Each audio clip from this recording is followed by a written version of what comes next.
أعوذ بالله من الشيطان الرجيم بسم الله الرحمن الرحيم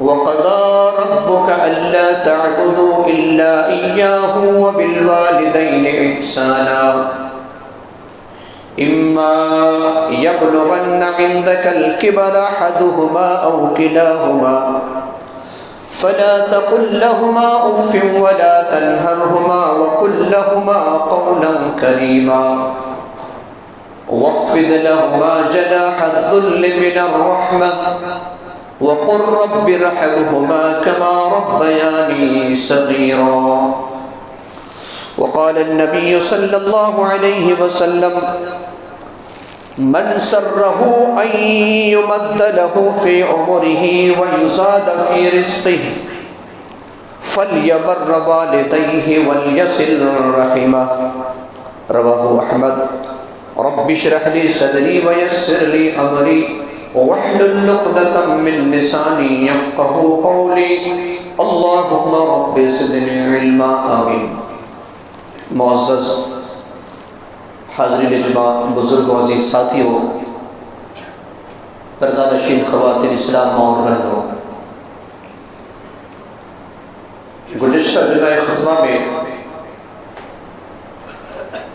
جس عنوان کو آپ کے سامنے پیش کیا گیا تھا اس عنوان کا نام تھا آپ کی اولاد آپ کا مستقبل. اور اسی مناسبت سے اس عنوان کا ملتا جلتا ایک دوسرا پہلو وہ ہے والدین کے ساتھ اچھا سلوک کرنا. گزشتہ جمعہ خطبہ میں آپ کو یہ بتایا گیا تھا کہ اولاد کی ذمہ داری ہم پر کس قدر ہے اور ہماری اولاد ہمارا مستقبل کیسے ہو سکتا ہے. جب اگر ہم نے صحیح تربیت اور اسلامی سانچے میں اپنی ذمہ داری کو پوری کی اور اسلامی سانچے میں اپنی اولاد کو تربیت دی اور ڈھانچہ اسی ڈھانچے میں بنایا تو اولاد پر اب کیا ذمہ داری بنتی ہے اس کو میں آج بیان کرنا چاہوں گا کتاب و سنت کی روشنی میں. گویا کہ جس طریقے سے اولاد کی تربیت ہم پر ذمہ داری ہے، ہر والدین پر ذمہ داری ہے، ٹھیک اسی طریقے سے اولاد کی بھی ذمہ داری ہے کہ اپنے والدین کے ساتھ اچھا سلوک کریں. موجودہ حالات کا اگر جائزہ لیا جائے تو ہم دیکھیں گے کہ اکثر و بیشتر اولاد اپنے والدین کے نافرمان ہیں اور ہر قسم کی تکلیف کے سبب ہے، جبکہ اولاد کی عظیم ترین ذمہ داری ہوتی ہے کہ جب ہمارے والدین ادھیڑ عمر کو پہنچ جائے یا بڑھاپے کو پہنچ جائے تو پھر اس کے ساتھ اچھا سلوک کرنا چاہیے. آج ایسا ہوتا ہے کہ اپنے والدین کو گالی گلوچ، مار پیٹ، اس کے ساتھ اچھا سلوک نہ کرنا، شادی کے بعد اپنے گھر کو چھوڑ کر کے سسرال میں چلے جانا، یہ ساری باتیں آج ہمارے معاشرے کے اندر ہو رہی ہیں. یہ سارے کام ہو رہے ہیں. یہاں تک کہ ایسے ناخلف اولاد بھی ہے جو اپنی ذمہ داری سے بری ہو کر اپنے والدین کو اولڈ ایج ہوم میں، وردھا آشرم میں لے جا کر کے چھوڑ کر آ رہے ہیں. اس مناسبت سے ایک واقعہ آتا ہے کہ ایک بندہ، انہوں نے اپنی پوری فیملی کے ساتھ جس میں اس کی بوڑھی ماں بھی تھی وہ لے کر کے گھر سے نکلتے ہیں اور دور علاقے میں چلے جاتے ہیں سمندر کے کنارے اور اپنی ماں کو اس جگہ پر چھوڑ کر یہ کہہ کر واپس آتے ہیں کہ امی جان آپ یہاں پر ٹھہرو، ہم کچھ خریداری کر کے شاپنگ کر کے بازار سے آ رہے ہیں۔ ماں وہاں رک جاتی ہے اور یہ آدمی اپنی بیوی اپنے بچے کو لے کر وہاں سے واپس آ جاتے ہیں۔ وقت گزر جاتا ہے، پورا دن گزر گیا، شام کا وقت بھی گزر گیا، آدھی رات کے وقت کوئی ایک آدمی وہاں پر پہنچتا ہے، اتفاق سے اس بوڑھی عورت سے ملاقات ہوتی ہے تو وہ آدمی پوچھتا ہے کہ آپ یہاں پر اکیلے اتنی رات میں کیا کر رہے ہیں؟ بوڑھی عورت کہتی ہے کہ دراصل میرے جو بیٹے ہیں ابھی وہ شاپنگ کرنے کے لیے گئے ہیں، مجھے چھوڑ کر کے ابھی نہیں آئے ہیں، وہ آ کر کے مجھے لے کر جائیں گے۔ اور اس بوڑھی عورت کے بازو میں ایک چٹھی ملتی ہے، کاغذ کا ایک ٹکڑا جس میں لکھا ہوا ہے کہ اللہ اس شخص پر رحم کرے، یہ میری ماں ہے جو میری ماں کو اولڈ ایج ہوم میں چھوڑ کر آئی۔ یہ آج حالات جو مغربی تہذیب کو ہم نے اپنایا، یہ الگ بات ہے کہ مسلمانوں کے ساتھ ایسا بہت کم ہوتا ہے، لیکن ایسے ناخلق اولاد بھی ہمارے اندر ہے۔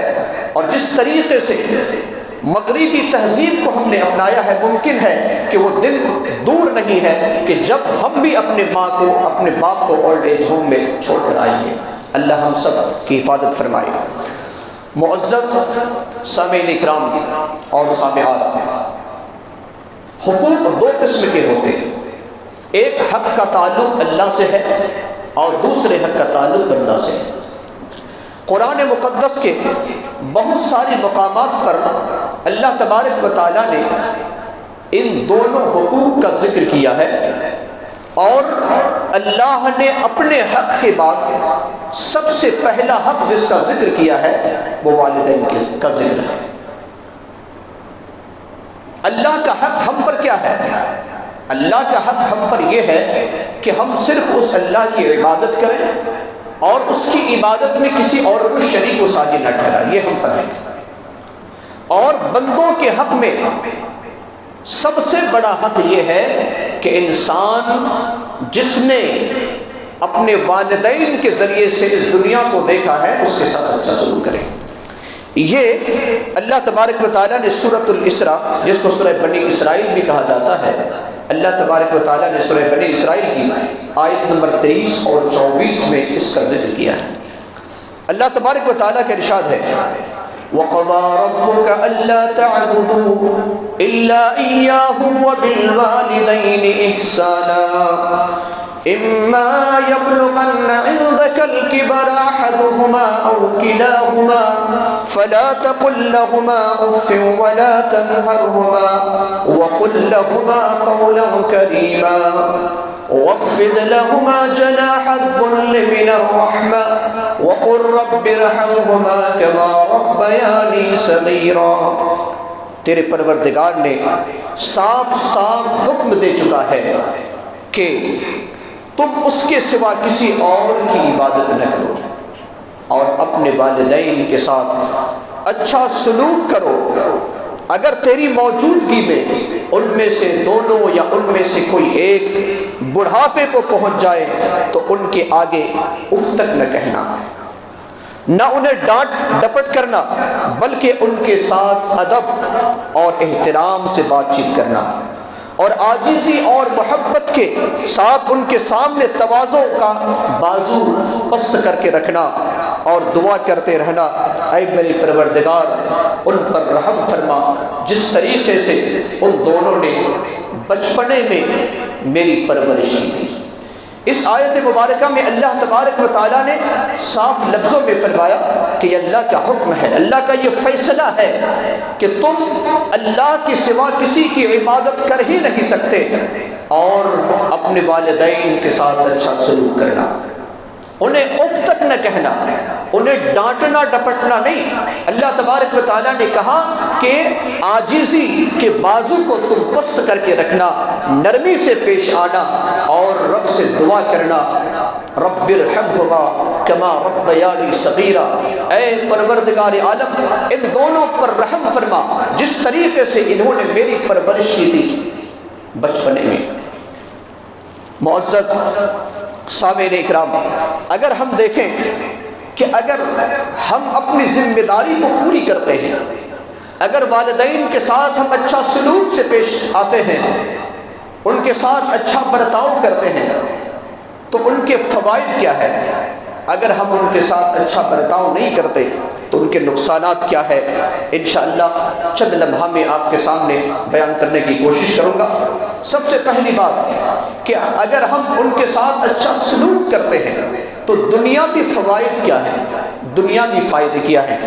امام احمد بن حنبل نے اپنے مسند کے اندر اس حدیث کو سیدنا انس بن مالک رضی اللہ عنہ سے نقل کرتے ہیں، جو 13811 نمبر کی حدیث ہے۔ آپ صلی اللہ علیہ وسلم نے فرمایا، من سرہ ان یمد لہ فی عمرہ ویزاد فی رزقہ فلیبر والدیہ ولیصل رحمہ۔ جو شخص چاہتا ہے کہ اس کی عمر میں اضافہ ہو، اس کے رزق میں کوشادگی ہو، تو اپنے والدین کے ساتھ اچھا سلوک کرے اور اپنے رشتہ داروں کے ساتھ صلہ رحمی کرے۔ اللہ کے رسول صلی اللہ علیہ وسلم نے فارمولہ بتایا کہ اگر تمہارے رزق میں تنگی ہو رہی ہے، اگر تمہارے عمر میں کمی محسوس ہو رہی ہے، تو اس کا فارمولہ یہ ہے کہ شاید کہ تم نے اپنے والدین کے ساتھ اچھا سلوک نہ کیا ہو۔ اپنے والدین کے ساتھ تم اچھے سلوک کر لو، یقیناً اللہ رب العالمین تمہارے رزق کو بھی بڑھائے گا، تمہارے زندگی کی عمر میں بھی اللہ تبارک و تعالیٰ اضافہ فرمائے گا۔ یہ کتنا بڑا فائدہ ہے، یہ دنیاوی فائدہ ہے، یہ آخرت کا فائدہ میں نہیں بتایا۔ اللہ کے رسول صلی اللہ علیہ وسلم نے اس کے اندر جو فائدہ بتایا، ہر انسان رزق کے لیے پریشان ہے، ہر انسان چاہتا ہے کہ میں لمبی عمر جیوں، لیکن نہ اسے صحیح رزق ملتا ہے نہ صحیح عمر ملتی ہے۔ لہٰذا اپنے والدین کے ساتھ اچھا سلوک کرنا، اپنے رزق میں کوشادگی اور اپنے عمر میں اضافہ کرنا ہے۔ پہلا فائدہ، اگر کوئی انسان اپنے والدین کے ساتھ برا برتاؤ کرتا ہے، اچھا سلوک نہیں کرتا، تو دنیا اور اخروی دونوں نقصانات ہوتے ہیں۔ علامہ امام ابن البانی رحمہ اللہ، علامہ البانی رحمہ اللہ، ان کی مشہور ترین کتاب ہے صحیح الترغیب والترہیب۔ اس کے اندر حدیث نمبر 2517 میں عوام بن حوشب رضی اللہ عنہ سے حدیث مروی ہے۔ عوام بن حوشب رضی اللہ عنہ سے وہ کہتے ہیں کہ میں ایک دن ایک گاؤں میں گیا، عصر کے بعد کا وقت تھا، بڑا عجیب و غریب واقعہ۔ علامہ البانی رحمہ اللہ نے صحیح الترغیب والترہیب کے اندر اس حدیث کو نقل کرتے ہیں، اور صحابی رسول عوام بن حوشب رضی اللہ عنہ ایک صحابی رسول ہے، کہتے ہیں کہ میں ایک دن ایک گاؤں میں گیا، عصر کے بعد کا وقت تھا، عصر کے بعد کا وقت تھا، میں نے اچانک کیا دیکھا، قبرستان کی طرف دیکھا، قبرستان اچانک قبر جو ہے پھٹ جاتی ہے، اور قبر پھٹنے کے بعد وہاں سے ایک انسان جس کی شکل گدھے جیسی ہے اور اس کا جسم انسان جیسا ہے، وہ نکلتا ہے اور 3 مرتبہ گدھے کی آواز لگاتا ہے اور پھر اس قبر کے اندر داخل ہو جاتا ہے، پھر قبر بند ہو جاتی ہے۔ بڑا تعجب ہوا، اپنی زندگی میں کبھی ایسا واقعہ دیکھا نہیں، ایسا واقعہ سنا نہیں، لیکن اپنی زندگی میں عوام بن حوشب رضی اللہ عنہ خود بیان کرتے ہیں کہ میں نے اپنی زندگی میں ایسا واقعہ دیکھا۔ کسی عورت نے مجھے بتایا، مجھے جب بڑا تعجب ہوا، کسی خاتون نے بتایا کہ وہاں جو دیکھ رہے فلاں بوڑھی عورت ہے جو اون کا دھاگا بن رہی ہے، یہ اس کا بیٹا تھا۔ پھر عوام بن حوشب رضی اللہ عنہ اس کے پاس جاتے ہیں، اس بوڑھی عورت کے پاس، اور کہتے ہیں کہ امی جان آپ بتائیے یہ مسئلہ کیا ہے؟ تو وہ بوڑھی عورت کیا کہتی ہے کہ دراصل میرا بیٹا ہے، یہ بڑا شراب پیتا تھا اور میں شراب سے اسے روکتی تھی اور میں ہمیشہ منع کرتی تھی، لیکن یہ جو میرا بیٹا ہے ہمیشہ کہتا تھا کہ گدھے کی طرح کیوں چیختی ہو، گدھے کی طرح کیوں چلاتی ہو، اور اس کا اس کا جو انتقال ہوا یہی عصر کے بعد کا وقت تھا، اور اس وجہ سے ہر روز اس طریقے سے اس کو یہ سزا مل رہی ہے۔ تو دنیاوی سزا بھی ہے، اخروی سزا بھی ہے۔ آپ دیکھیں کبھی اللہ تبارک و تعالیٰ اس طرح کے واقعات سے ہمیں اپنے اعمال کی اصلاح کرنے کے اللہ رب العالمین توفیق دیتا ہے اور نصیحت کرتا ہے، بطور عبرت اس طرح کے واقعات ہمارے سامنے پیش کیا جاتا ہے۔ کبھی بہت ہی کم ایسے واقعات ہوتے ہیں، ان میں سے ایک واقعہ یہ بھی ہے، اگر کوئی انسان اپنے والدین کے ساتھ اچھا سلوک کرتا ہے تو ان کے بہت سے فوائد ہیں۔ ان میں سے ایک عظیم ترین فائدہ یہ ہے کہ انسان اگر مصیبت میں ہے، اور ایسی مصیبت کہ وہ سمجھتا ہے کہ یہ میری زندگی کی آخری مصیبت ہے، اس مصیبت سے مجھے کوئی چھٹکارا نہیں، ایسے وقت میں والدین کی خدمت بھی کام آ سکتی ہے۔ اچھا سلوک کرنا، والدین کے ساتھ اچھا برتاؤ کرنا، یہ کام آ سکتا ہے۔ اس کی دلیل صحیح بخاری حدیث نمبر 5974 کے اندر موجود ہے۔ ابن عمر رضی اللہ عنہ کی وہ حدیث جو بہت ہی مشہور ترین حدیث ہے۔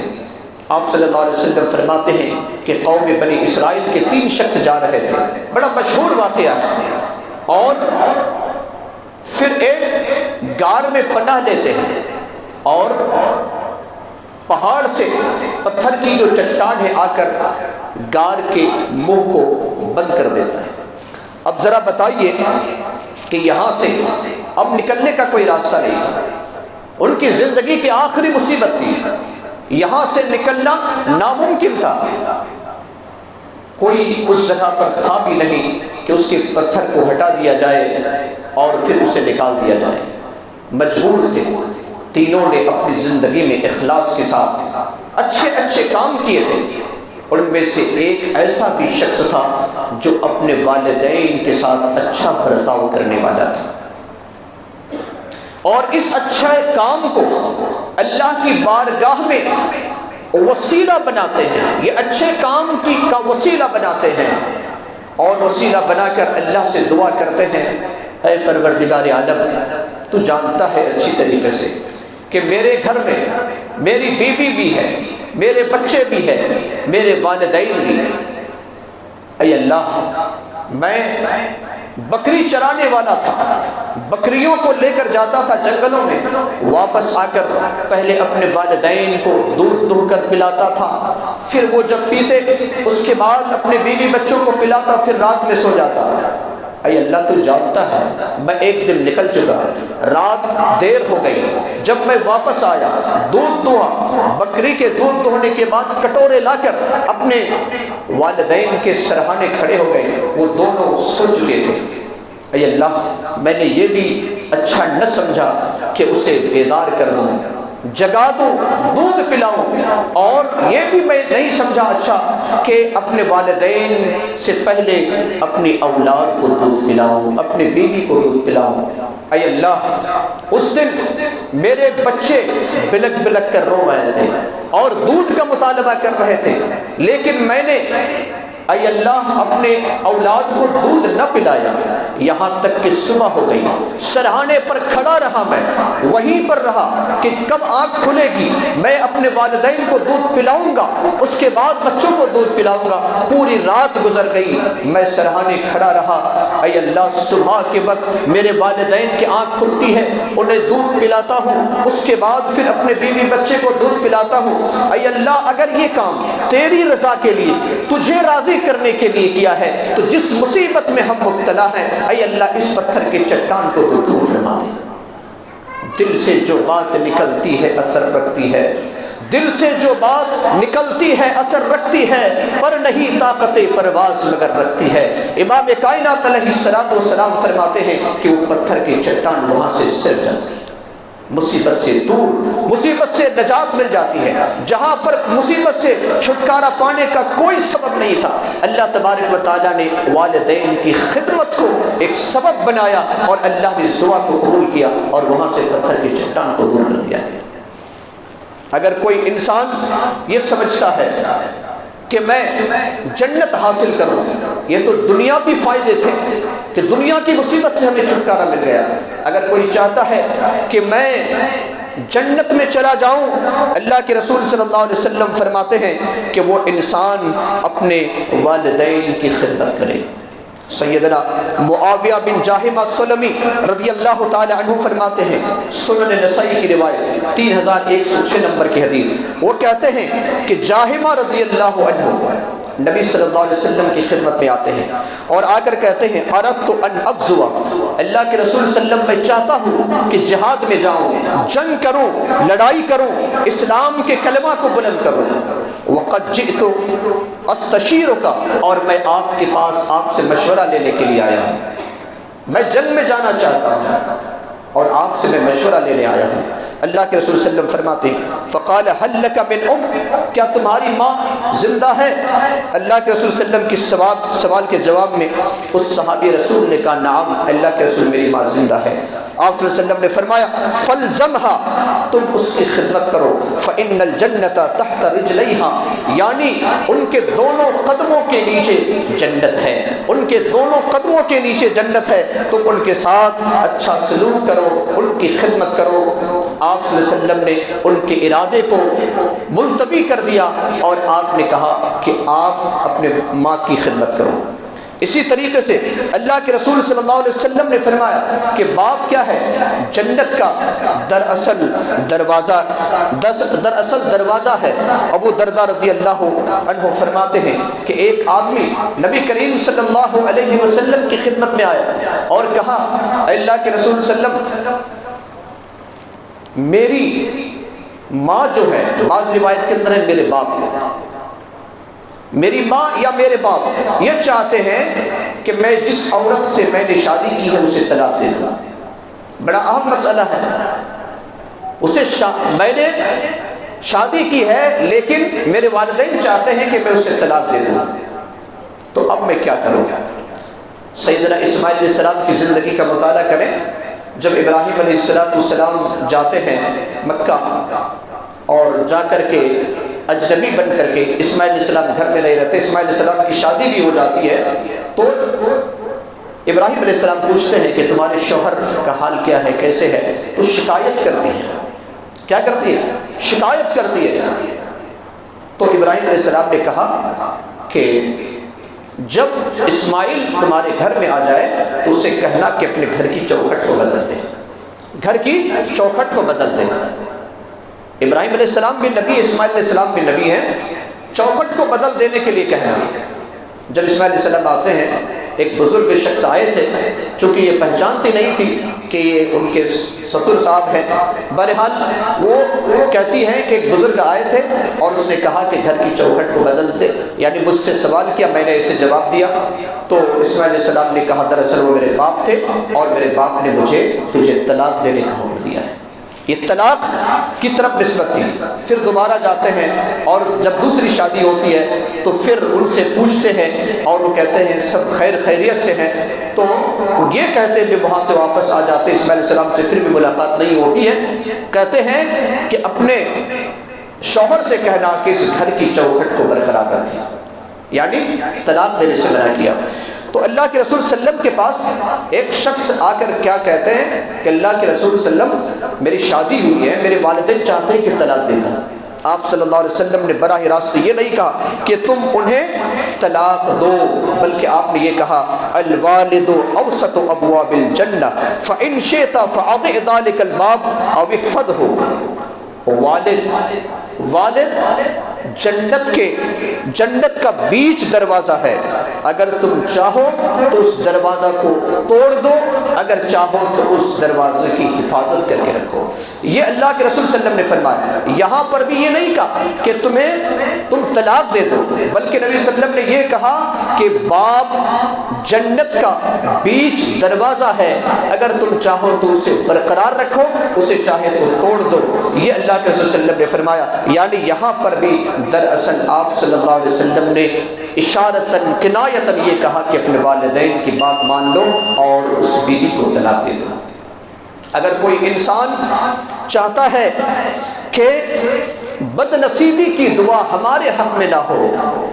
بہت ہی مشہور حدیث ہے مستدرک حاکم کے اندر 7256 نمبر کی حدیث، کعب بن عجرہ رضی اللہ تعالی عنہ اس حدیث کے راوی ہیں، فرماتے ہیں کہ اللہ کے رسول صلی اللہ علیہ وسلم ایک دن منبر رسول پر قدم رکھ رہے ہیں۔ پہلے زینے پر آپ نے قدم رکھا، کہا آمین، دوسرے زینے پر قدم رکھا، کہا آمین، تیسرے پر رکھا، کہا آمین۔ پھر صحابہ اکرام کو بڑا تعجب ہوا۔ آپ صلی اللہ علیہ وسلم نے خطبہ ارشاد فرمانے کے بعد آپ نے وجہ بتلائی، سبب بتایا اور کہا کہ سنو، جس وقت میں قدم رکھ رہا تھا 3 بد دعائیں کر رہے تھے جبریل علیہ السلام اور میں آمین کہہ رہا تھا۔ ان میں سے ایک بد دعا یہ تھی کہ وہ شخص نامراد ہو، وہ شخص ذلیل اور رسوا ہو جائے جس نے اپنے والدین کو پایا یا ان میں سے کسی ایک کو پایا اور جنت میں داخل نہ ہو سکا، وہ ذلیل اور رسوا ہو جائے۔ اے محمد صلی اللہ علیہ وسلم کہو آمین، تو میں نے آمین کہا۔ بد دعا کرنے والے افضل الملائکہ جبریل علیہ السلام اور اس دعا پر، اس بد دعا پر آمین کہنے والے افضل المخلوق جناب محمد الرسول اللہ صلی اللہ علیہ وسلم۔ لہذا مسلمانوں، وہ بڑے خوش نصیب ہیں جن کے والدین کا سایہ ابھی تک ان کے اوپر ہے۔ آپ ان کو راضی کریں، کیونکہ والدین کی رضامندی میں رب کی رضامندی ہے، رب کی رضامندی ہے، والدین کی ناراضگی میں رب کی ناراضگی ہے۔ اور یاد رکھیں اللہ کے رسول صلی اللہ علیہ وسلم فرماتے ہیں، یہ بھی مستدرک حاکم کی روایت ہے، آپ صلی اللہ علیہ وسلم نے فرمایا کہ اللہ تبارک و تعالی دنیا میں کئی گناہوں کی سزا دیتا ہے، ان میں سے ایک سزا یہ بھی ہے کہ جو اپنے والدین کا نافرمان ہو۔ یعنی اگر آپ نے اپنے والدین کے ساتھ اچھا برتاؤ نہیں کیا، برا سلوک کیا، تو اللہ کے رسول صلی اللہ علیہ وسلم فرماتے ہیں کہ اس کی سزا آخرت میں ہے، دنیا میں بھی وہ سزا بتائے گا۔